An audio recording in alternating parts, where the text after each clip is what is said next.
আসসালামু আলাইকুম। কি অবস্থা সবার? কেমন আছেন? আশা করি আল্লাহর রহমতে সবাই ভালো আছেন। এই তো আমিও আছি আলহামদুলিল্লাহ ভালো।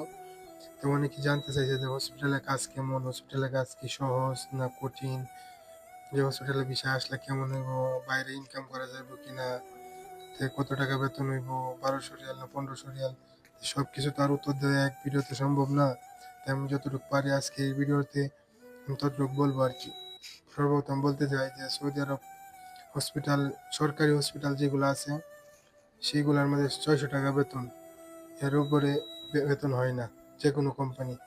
আর যদি কাফেলা হন তাহলে ৭০০ কি ৭৫০ টাকা বেতন হতে পারে, যদি সৌদি আরব কাফেলা হন আর কি। আর এমনি ডাইরেক্ট যদি কোম্পানি থাকেন তাহলে ৬০০ টাকা বেতন। আর যদি প্রাইভেট হসপিটাল আছে ওইগুলোর মধ্যে ১০০০, ১২০০, ১১০০ টাকা বেতন পড়ে আর কি। তো যারা ৫ লাখ টাকা দেওয়া, বর্তমানে আমাকে অনেকে বলছে ভাই ৫ লাখ টাকা দেওয়া ৬০০ টাকা বেতন আসবো না কিছু হসপিটাল। ভাই ৬০০ টাকা বেতনে কিছু করতে পারবেন না এই ৫ লাখ টাকা ভাঙ্গা।